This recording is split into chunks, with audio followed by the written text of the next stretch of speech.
Right now আমরা চলে যাচ্ছি হচ্ছে বসুন্ধরা সিটি। আমাদের এখান থেকে বসুন্ধরা সিটি মাত্র 1 কিলো, কারণ আমাদের হোটেলটা হচ্ছে গ্রিন লাইফ হসপিটালের পাশে, শিলনিবাস। তো এখান থেকে আমরা মাত্র 1 কিলোমিটার দূরেই বসুন্ধরা সিটিতে হেঁটে যাব, কোনো ট্রান্সপোর্ট নিচ্ছি না। So let's go.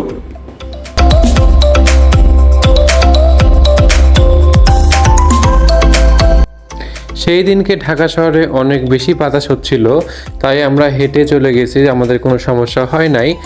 আর ঢাকা শহরের রাস্তা সেই গ্যাঞ্জামপূর্ণ রাস্তা, তাই হেঁটে যাওয়াই অনেক বেটার ছিল আমাদের জন্য।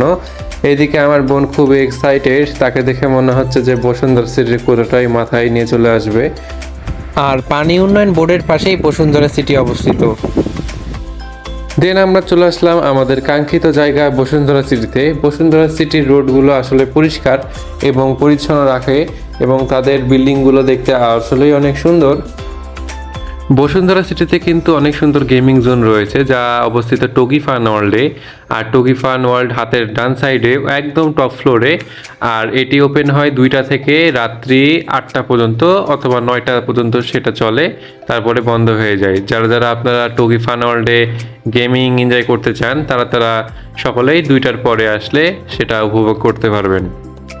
ঢুকতেই চোখে পড়ে সেই চেনা পরিচিত গ্রাউন্ড, যা অনেক সুন্দর এবং এপিক লাগে। আর উপরে বেলুন দিয়ে অনেক এক্সাইটিংভাবে সাজানো হয়েছে এই বিল্ডিংটাকে, যা বিল্ডিংটাকে আরও বেশি গর্জিয়াস করে তোলে। তারপরে আমরা ধীরে ধীরে উঠতে থাকলাম উপরের দিকে। এই বিল্ডিংটা এতই বড় যে এখানে হারিয়ে যাওয়া কোনো বিষয়ই না। তারপরে উপরে উঠতে থাকলাম, এখানে অনেক সুন্দর এক্সিলেটার আছে, এক্সিলেটারগুলো প্রতিটা পয়েন্টে পয়েন্টেই আছে। তাছাড়া আপনারা লিফটেও উপরে উঠতে পারেন, কিন্তু লিফটে ভিড় প্রচুর বেশি থাকে, তাই এক্সিলেটার ইউজ করাই অনেক বেটার। বসুন্ধরা সিটির মলগুলো আসলে বিভিন্নভাবে বিভক্ত থাকে, যেমন block A, block C, D. যারা যারা পরিচিত দোকানে যেতে চান, তারা মূলত এই নাম্বারগুলো তাদের দোকানের সব নাম্বার এবং কোন ব্লকে আছে তা জেনে থাকলে আসলে সেই জায়গাগুলোতে সহজেই আপনারা চলে যেতে পারবেন। তাছাড়া কিন্তু এখানে একটা দোকান খুঁজে পাওয়া অনেক বেশি ঝামেলার। উপর থেকে নিচের দিকে তাকালে কেন জানি মাথাটা ঘুরিয়ে যায়। আসলে উপর থেকে আমার অনেক বেশি ভয়ঙ্কর লাগছিল নিচের ফ্লোরটাকে দেখতে। কিন্তু যাই হোক, আমার ডেকোরেশন অনেক বেশি ভালো লেগেছে। এটার ডেকোরেশন বা গ্রাউন্ডের টাইলস সব কিছুই অনেক বেশি এক্সাইটিং এবং সুন্দর।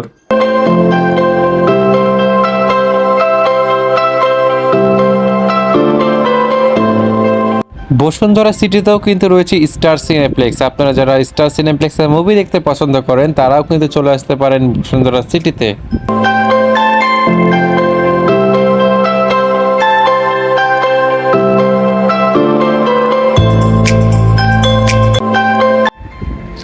এই জায়গাটাতে কিন্তু ছবি তোলার একটা আদর্শ জায়গা বলে আমার মনে হয়েছে, তাই এখানে কিছু আমি ক্লিক করে নিয়েছিলাম, যা আমি স্টোরিতে দিয়েছিলাম, আপনারা হয়তো বা দেখেছেন।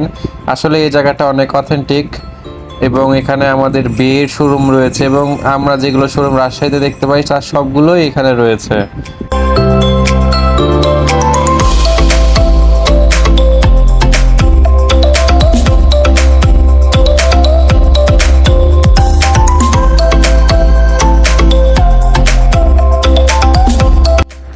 আর এখানে প্রতিটা ব্লকেই আইসক্রিম সেল করে, এবং প্রতি স্কুপ আইসক্রিমের মূল্য হচ্ছে 120 টাকা। আপনারা চাইলে বিভিন্ন ফ্লেভারের আইসক্রিম এখান থেকে ট্রাই করতে পারেন।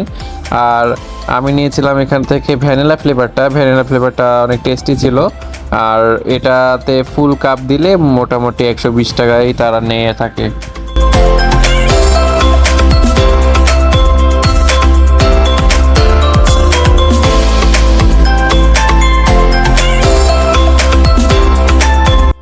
এখানে কিছু কিছু শপিং মলে কিন্তু আপ টু 70% পর্যন্ত ডিসকাউন্ট থাকে। আপনারা চাইলে এখান থেকে শপ করতে পারেন, এবং তাদের শপের কোয়ালিটি তারা অনেক ভালোভাবেই মেনটেন করেছে, এবং তাদের শপের প্রোডাক্টের কোয়ালিটি অনেক ভালো ছিল, যা আমার অনেক ভালো লেগেছে। বসুন্ধরা সিটির একদম নিচের ব্লকে কিন্তু ক্যামেরা, ড্রোন, গিম্বেল সহ ডিজিআই সকল প্রোডাক্ট পাওয়া যায়। আপনারা যারা ক্যামেরা কিনতে চান, তারা এই ব্লকে চলে আসতে পারেন। এখানে কিন্তু অনেক এক্সাইটিং ক্যামেরা, গিম্বেল, ড্রোন সব কিছু এখানে আছে, এবং ডিজিআইয়ের অথেন্টিক শোরুমও এখানে আছে, যেখানে অনেক দামি দামি ড্রোন তারা সেল করে থাকে। এবং নিচ থেকে উপরের দিকে তাকাতে আসলে অনেক ভালো লাগে। এখানে অনেক ধরনের পুরাতন ফোন মার্কেট রয়েছে, যেখান থেকে আপনারা ফোন এক্সচেঞ্জ করতে পারেন, ফোন পারচেস করতে পারেন এবং নতুন ফোনও পারচেস করতে পারেন। সো গাইজ, আশা করি আপনাদের ভিডিওটা ভালো লেগেছে। আবারও চলে আসবো নতুন কোনো ভিডিও নিয়ে। সে পর্যন্ত সকলে ভালো থাকুন, সুস্থ থাকুন। পিস, আসসালামু আলাইকুম।